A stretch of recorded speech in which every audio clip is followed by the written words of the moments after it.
Our next panel is on the future of gaming and the metaverse, and it's moderated by Clea Chen, who is an MBA candidate and the manager of the Cypher Accelerator at Wharton.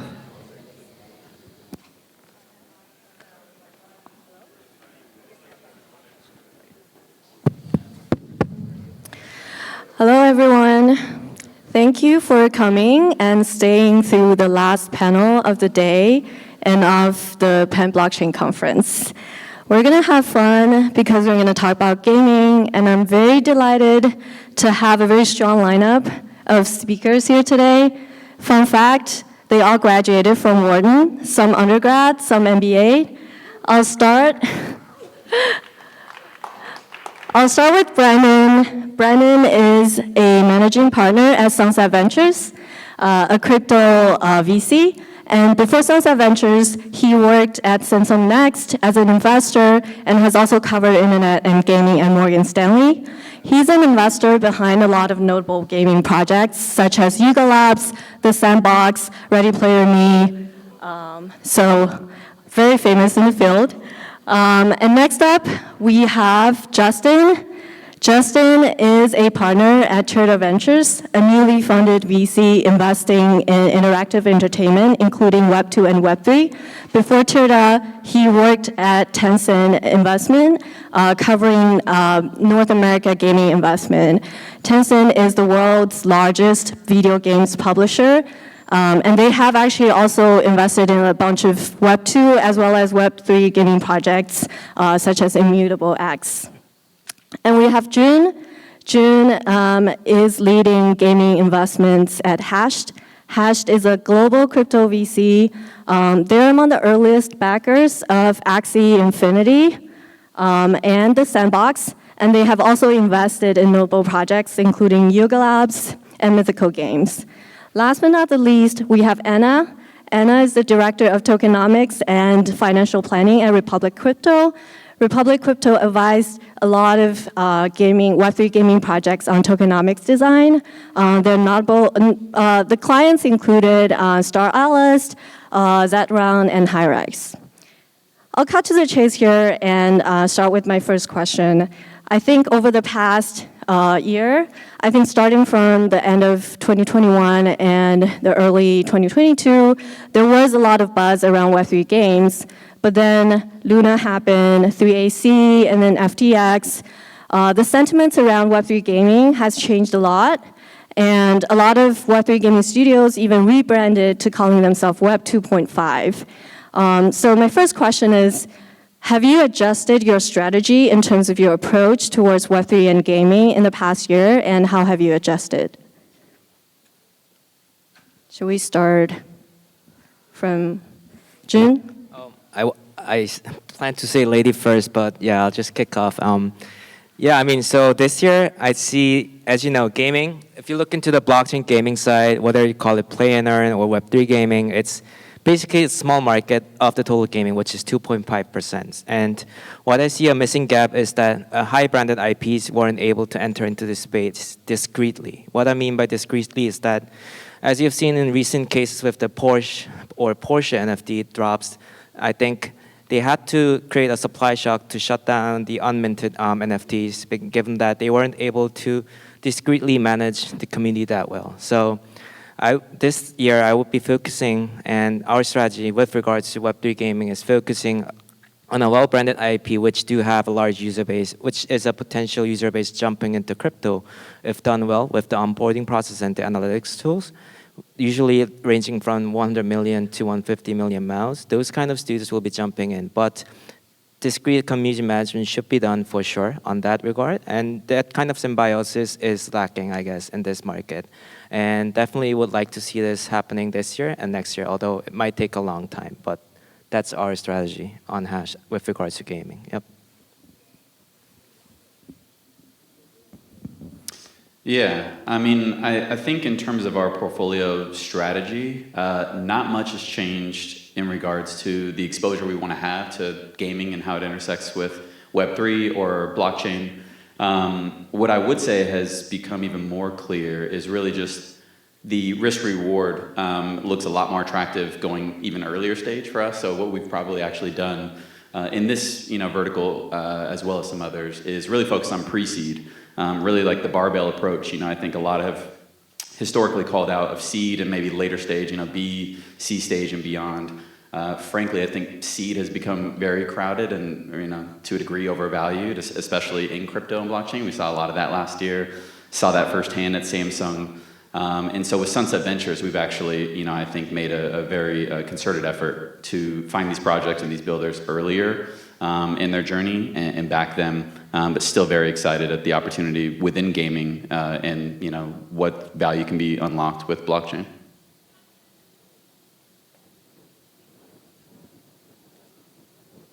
Yeah, I think for us in this market, we're actually very, very excited, mainly because all of these projects are looking into Web3. I think initially there was a huge demand to have their own token, and they're kind of going to market really quickly and then not really finding real product market fit for a lot of these games. And so in this market, I think people are just really slowing down and focusing on the product itself and building in this market. And so for us, we're really excited to work with our founders on testing out the implementation of Web3, whether if it's assets or whether if it's tokens. And so in terms of the approach that we take is, designing an economy is something that you do on an ongoing basis. You have to think about the larger vision, and if Web3 is in that vision, it's important to start planning ahead of time. And so it's not like, the market needs a token and you just create a token right away. It needs to be thought out in a very, very methodical way. And so how we're working with our projects this year is basically designing an economy and taking a very step function in terms of integrating Web3 functionalities and creating a controlled environment for when tokens are introduced to users to see if it is well accepted by a lot of the users. And I think this will, in a way, build a lot of the community that June was talking about that is much needed in Web3, and slowly building up kind of a strong user base to then really kind of scale in a way that is, with a good product market fit. So I think that, over the last cycle with, all the excitement over Web3 games, there's been a lot of discussions over Web2, Web3 games. To me, games are just games. It's I think a lot of people forget that it's really a form of media. Most users are actually there to be entertained. It's a form of entertainment. To give, maybe put a story around this, I grew up in gaming, played a lot of games. Once upon a time, I ran a guild in World of Warcraft where I spent about 200 days of my life living in this virtual world, and I was fully immersed.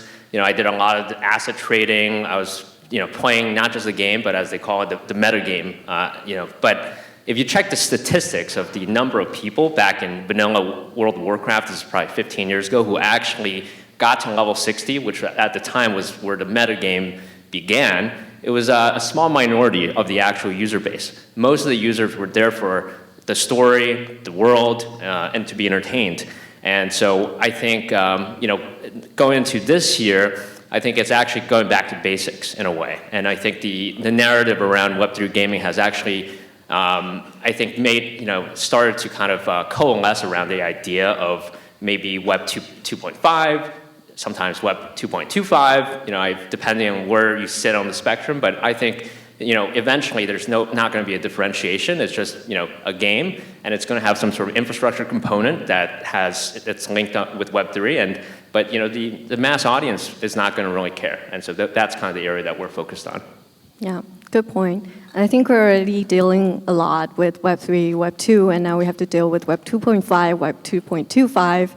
Well, a lot of people say what really distinguishes Web3 games from Web2 games is this token economy. And it's very hard to really escape the question around tokenomics when we talk about Web3 gaming. So my next question is around, and I think this is obviously an aspect that a lot of the gaming projects are still experimenting, and right now we're not really seeing an absolute success case. So my question is, do you think Web3 games need to have tokens or NFTs in order to be Web3? Yeah, since I kicked off the first question, I'll be always the kickoff guy for the other questions. So, yeah, basically, I want to talk about more about the necessity of a governance token or not, given that basically implementation of token, if done in a discrete manner, basically creates a regulatory risk, which could be implying SEC-based or securities laws, or it does create monetary policy risks with regards to setting up the exchange rates with, like, let's say, if they have multiple tokens. So basically, also what I find interesting to look into in that regard is, I guess, more on the, besides the token side, is account abstraction, because there are a lot of studios these days in the Web3 gaming that are trying to implement various sub-tokens within for each game they develop under a mobile game studio, which creates a lot of the token risks twice-fold, threefold. And by applying that AI technology more onto the wallet, it will allow people to have a bundle of transactions. What I mean by that is that you don't have to sign for each transaction when you want to jump into from a game A to game B or game B to C, but it allows you to have a bundle where you just have to sign once and you'll be able to transfer the in-game assets interoperably without having to have a bunch of different game tokens. So what I mean is that by giving you the example, I think there are ways to solve without having to launch various tokens, which will create like a combination of combinatory risk with regard to the token side. And yeah, basically I'm seeing, as an investor's perspective, more of a NFT-based games as well, just without the governance tokens as well, which definitely makes sense. But I think Anna maybe might have more on this, as she's the head of tokenomics. So, yeah. Thank you, June. Yeah, I think we take very much a view of a lot of the projects don't need tokens. We see a lot of tokens that come through us, or not tokens, but a lot of projects that come to us like, oh, we want a token. It's like, well, why, right? I think in terms of thinking about economics within a game, it's really important to understand who are the different actors within the game and whether if there's naturally occurring like labor force within the game as well. If there isn't one, then I would say very much that you just play the game and you don't necessarily need to have Web3 integration per se. Obviously Web3, I think everybody has a different definition of what that is. Like, is it including cryptocurrencies, or is it just having blockchain, or is it, whatever that, different NFT assets? All of those are aspects of Web3, and so I would say that I think for a game to be Web3, you can have different components. It doesn't necessarily need to have a token. In fact, a lot of projects that come to us, we actually turn them away because we think that there shouldn't be so many tokens lying around, and you see a graveyard, we were chatting in the back, you have a graveyard of tokens that are just not being traded with very, very little liquidity. So in terms of how we think about integrating Web3 into games, our approach is very much focused on how is value generated within the economy. And so value could accrue to a token, or it can also accrue to an asset layer. So what is really powerful with the introduction of NFTs and this upsurge of assets that are turned into Web3 that are tradable is that you can now accrue value to the asset layer. What I mean by that is that these assets can increase in value by having the user build on top of it, or whether if it's a strong following or strong branding or a strong story behind this asset, or if you're in the metaverse, it's like you're building upon a property. Same thing as if you have an apartment, right? If you want the value of it to go up, you change out the kitchen, change out the bathroom, and the value of it goes up, and it's directly tied to your work as an individual building on top of this property. And so my answer is, I think token is never always needed, and in fact is something that we're still experimenting with. And a lot of projects come to us to say, like, what is the best best practice with token economics. It's like, well, we want to work with projects who are trying to push the frontier of tokenomics and kind of thinking outside the box. And so, we're always humbled with all of the things that we do design, and we're working very closely with our founders to figure out kind of new mechanisms to test out. And right now, a big part of it is value accrual to asset layer.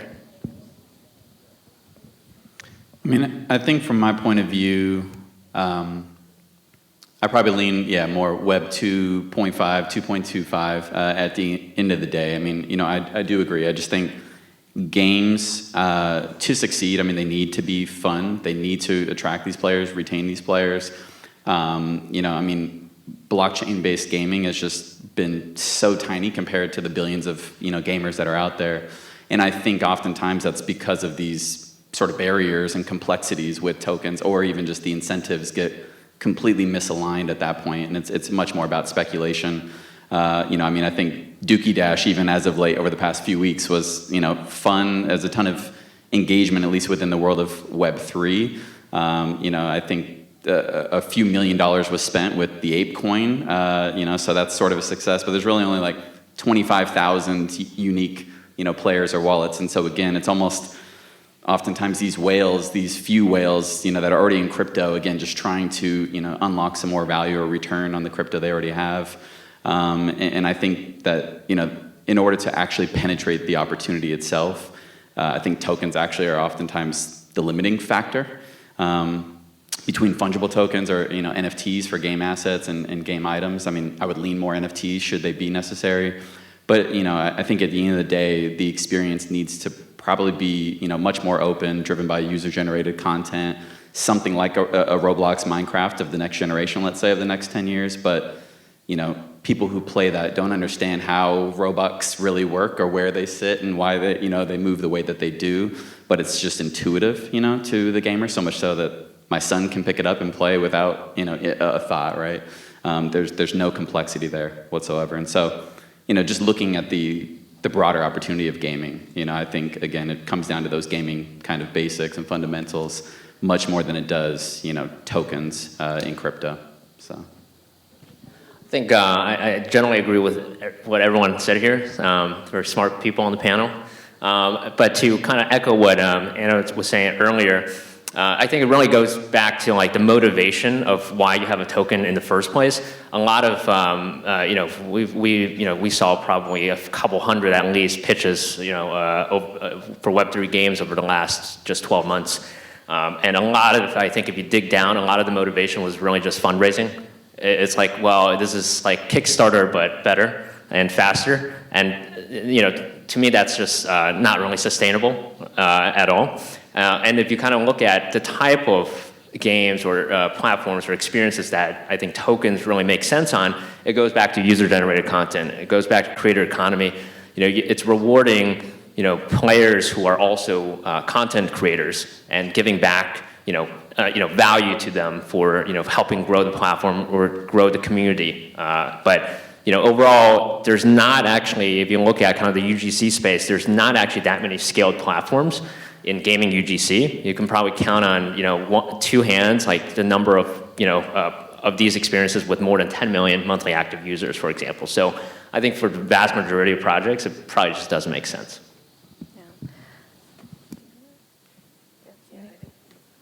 Yeah, I think just to add on top of it, I think for us, when we design the economy, a big part of it is like, is there a naturally occurring labor force in the form of user-generated content? I think that is, one of the deciding factors out of many of them. But the other part is, one thing I wanted to stress on is kind of this idea of staking for financial rewards or whatnot that is often used in tokenomics and also applied to gaming as well.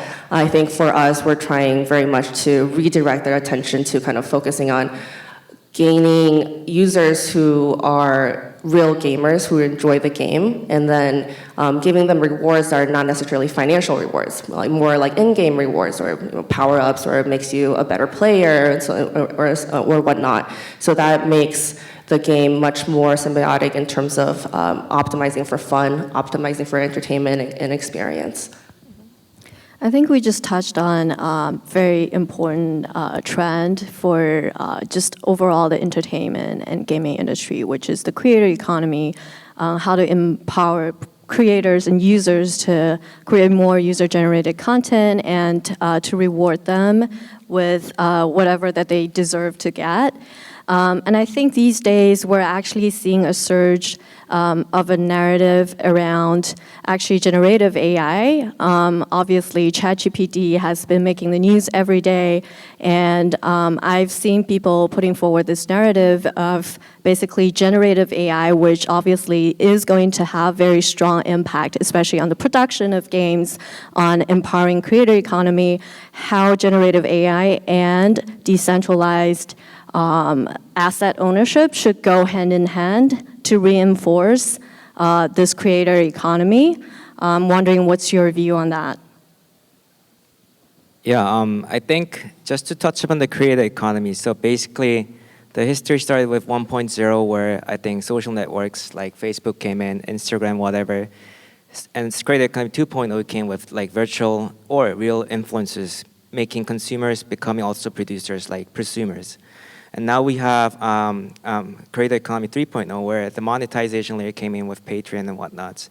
And with regards to the development of blockchain and generative AI, we see, I guess, more of a creator economy 4.0, where the democratization of monetizing and producing contents has become more easier and diversified for everyone to try it out. And that's why I'm seeing a lot of the features, which is the essential part of gaming, especially modding is a very essential part in gaming. It has been in the history. So unless it infringes upon the copyrights of the country or the company, modding is legal. And I have seen some cases like EVE Online or other companies that have purposely shut down some modding features, which does limit the creativity of the gamers and users.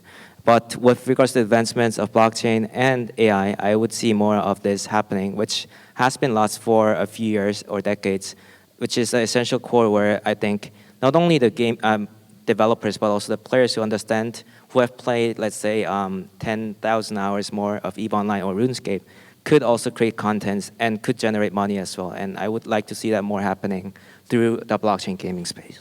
So yeah.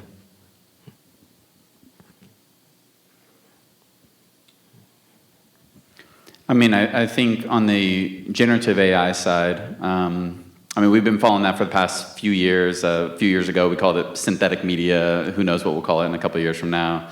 You know, I do think in terms of really just democratizing the ability to create high fidelity and in the world of content or media, gaming has been that.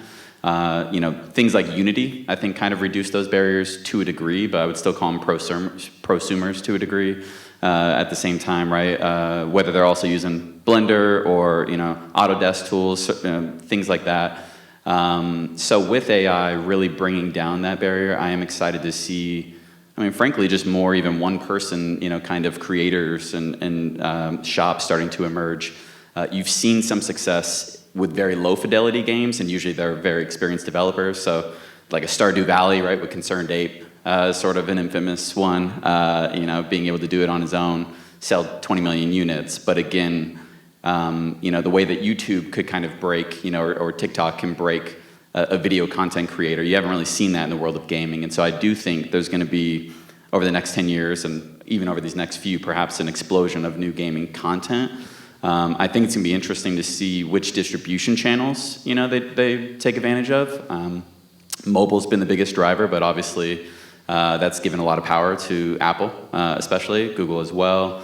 Going to be interesting to see any kind of regulatory changes that happen there, though, at the same time, or if they're going to find other avenues. And I think that's where, again, blockchain and Web3 potentially become interesting. Should the next gen of, you know, creators not want to be beholden, obviously, to these, you know, either app stores or even something like a Roblox where they actually get the minority share effectively of the value that they create. But I do think they'll kind of be these breeding grounds of the next gen creator at the same time. Again, teenagers, you know, learning how to build in something like a Minecraft, a Roblox, then they're going to start being able to leverage AI to create content that perhaps rivals, indie dev shops that are actually pretty well capitalized. So, I mean, these are a few of the trends that I do think makes it very exciting to watch. So, it's a great question because, user-generated content, creator economy, as well as AI is actually some of the key themes that Tier Venture is investing behind. And we've been spending a lot of time deep diving into the space over the last 6+ months or so. To give some background on the modding side of the business, it's been around for a very long time. So I grew up in the modding community actually, and I started off 20+ years ago making mods for popular RTS games like Age of Empires, the original StarCraft Brood War, whatnot. And if you kind of look at innovation in gaming, where do new game genres emerge? From genres like MOBA to Battle Royale, et cetera, it all came from the modders, the creator economy. But the problem has always been that you create on someone else's IP, you can't monetize, there's copyright infringement, and then so people are forced to kind of go elsewhere, et cetera, and so there's a big lost opportunity there. And platforms like Roblox has kind of gotten somewhere kind of in the middle in terms of solving this problem, but I think there's still a lot of work to be done, both in terms of kind of making the creation process easier and actually giving back value to the content creators themselves. And I think artificial intelligence is one of those super exciting trends. I think we're at the very early stages of it right now.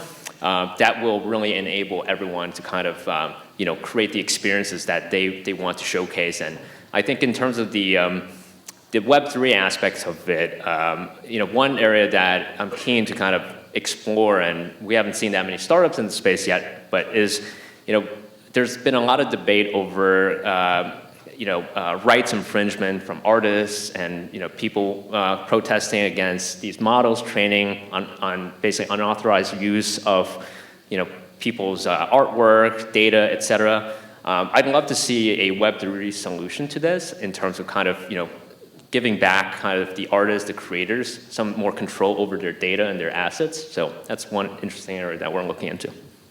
Maybe just to add on this part, I think it's really important to give an example of how dire it is that there are, in the anime industry, there are mangakas who are people who draw arts and anime and characters for the production companies like Bandai Namco, which owns the majority share of the anime. And those anime artists usually make from $1,000 to $3,000 per month at most, and they don't get the revenue share since the IP is gone to the licensor or the production community or the production company like Bandai Namco, which usually outsources which usually license their IPs to Netflix, Disney, and whatnots. And they get all the 99% share of the revenue, while the anime artists do get only, let's say, $1,000 or $3,000 per year. But if we have the AI being settled down and being mainstream and commercialized, we will be seeing more competition in the anime artist space. So that's why the anime artists are very frustrated that the AI could create a similar level of high fidelity arts. So this debate seems to be very a niche market, but I think this will touch upon various different verticals within everyone's life. And I think this topic should be dealt with, I think, more care and should be thought more carefully, given that it will affect various people who are actually trying to do their best in their industry, but earning not of a good fortune in their daily life. So yeah, just wanted to add on that point. So yeah. Yeah, I think the panelists all made very good points. I think from an economic standpoint, for me, I think obviously AI generative art is very, very cool, and it empowers a lot of users to generate as much content as possible and be applicable to be used in games. And so I think what that will do is just add to the overall experience of the games that do come out. And also, obviously, I think the user experience would be much better with kind of the contribution from all the users and the economy as a result. I think with AI generative art, it does pose some potential questions and legal implications, if you will, of like ownership. So for example, like if an art is created where, you have a pink dragon skin that is created through AI generative art, but it's not really created by you. You just tell the tool to create the art. Like in that case, who should be benefiting from kind of the ongoing sales or whatnot in the form of NFT royalties, or should it be the tool itself, or should it be the actual creator who came up with the idea but didn't actually create the art. So that's something that I've been, our team has been thinking about, and there's no real good answer. And the other part of it is that with more generative art, there's going to be a plethora of assets that will be in games. Do all these games need to be Web3 enabled? To me, I think that will, I can see games being kind of on the very radical side that every single asset should be an NFT, and then it can be traded based off of demand. But one thing that I challenge a lot of the gaming projects to think about is to use Web3 in a very cautious and methodical way. I think it is a very unique technology and it's very, very cool. But I think in order to keep it as like a cool technology within the game, it should be serving as like a premium. So if you have a Web3 enabled asset, it should be based off of user demand. So for example, like, this pink dragon skin is so cool that I really want it. And then there's like a button, for example, to show like, I want to buy this. And if you have enough interest, then it can be turned into an NFT, as opposed to this arbitrary scarcity that we put on NFTs today is like, 10,000 of whatever. But I think instead we should try to figure out what is the actual demand for this Web3 asset in order to actually turn it into a Web3 asset, and later on create more of an organic scarcity around kind of anything Web3 enabled. And so that will maybe control for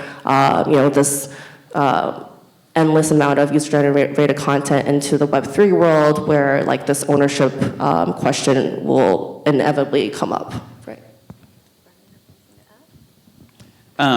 Yeah, I mean, two actual thoughts, I guess, come to mind just from some of the latest remarks. I mean, one, even just back to the Web3 point, and it was made up, it was stated already in terms of kind of being a Indiegogo Kickstarter. I mean, frankly, I do think that Web3 for creators in general, and especially game creators and devs, it's a great way to raise capital. And so, taking off the investor hat, I would almost say many of these creators, many of these developers may not need venture capital. Probably are better off without venture capital, to be honest. And if they're able to raise from their fan base, right, or the players, or those that want early access, and they get an early access pass, right, that is an NFT. And they then are able to play when the game comes out or in private beta. I mean, frankly, I think that just having that as an avenue, as a creator, I think is great. And so conflating that, I think, oftentimes with the hype around VC raises and rounds and valuation and stuff, sometimes those don't go hand in hand. I would almost say they conflict. And so, I mean, sometimes that's even the advice, to be honest, given to some of these creators, especially if they've done a drop and they've raised a few million. I mean, frankly, use that, and build. That's much more than many other creators have had to start with a project. And the other thing with regards to AI, I mean, one thing that I've seen a little of, want to see more, and I think is to come, is a project we invested in a couple of years ago, actually leveraging a lot of the data behind autonomous vehicles and robotics, the same AI and data set there, to effectively, again, control, these vehicles. And that's being used inside game mechanics and physics, right? Or even like moving an avatar around in a three-dimensional kind of role, and or even actually moving a camera around and changing just all of these perspectives. The actual physics itself, is being applied from this just huge reservoir of all this, from AVs and robotics. I don't think it's really crossed over yet, nearly to the degree that ChatGPT is exploded with text prompts, right, or Midjourney. And so I think you'll eventually start to see that data make its way again over. And so that's why I'd be interested to see, should a full motion, picture effectively, right, 2 hours almost be created by a small team through AI, but leveraging a lot of, I think their storytelling is probably still what's going to be the differentiator at the end of the day. It's probably not going to be access to the studios back in Hollywood, right, or working with the top VFX teams. So, those are just a couple points, at least, that came up from these remarks. Well, one last thing, just off of what you just said. I think with all the assets that are going to be created through AI-generated content, I think one big thing is the story behind a lot of the characters that are potentially created from this. And that part is not replicable through AI. Like, I think you can create all the content you will, but if there's no kind of community or kind of fandom around a certain character or a certain item or asset, I think, obviously there's definitely less value as a result. Cool. We talked about generative AI and we talked about creator economy. Maybe one last quick question, rapid fire, 10 seconds per person. Is there anything else that you're excited about in Web3 gaming? Yeah, I would say more on the gaming side. I think people should more broadly on the gaming itself, since Web3 gaming is less than 3%. I would say, I think on the database layer, I would look more into the quantum computing side, given that it's basically computer using quantum mechanics to process large amounts of data storage, but also natural language processing as well.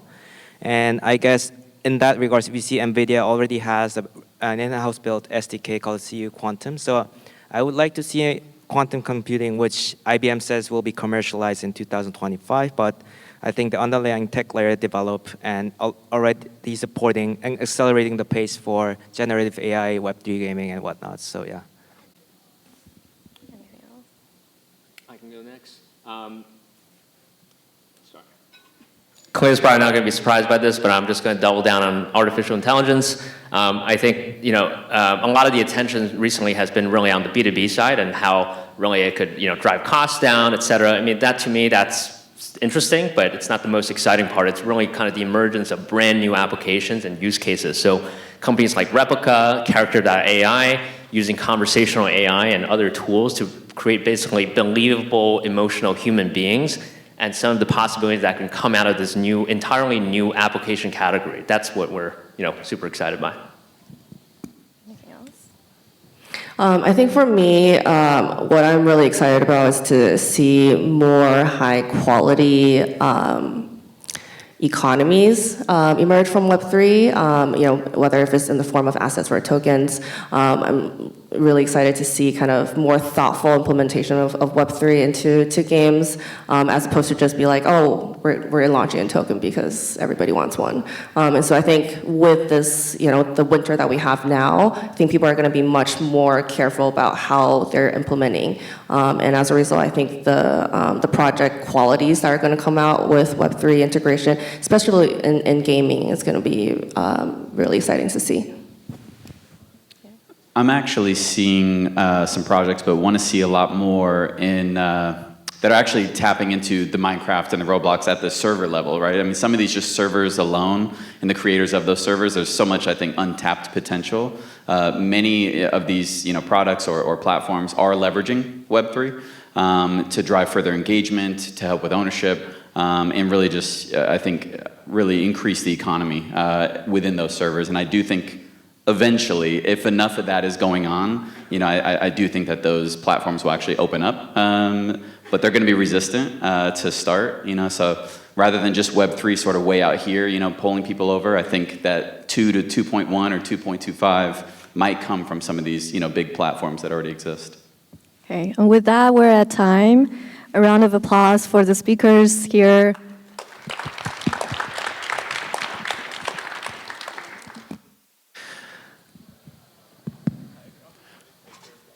And on this note, we are happy to wrap up our annual Penn Blockchain Conference. We really appreciate you guys for staying till the end of this whole day.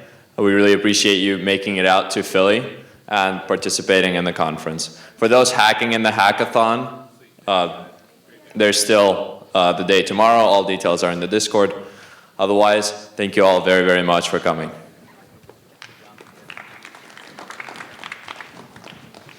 Also, unfortunately, the museum is shutting down.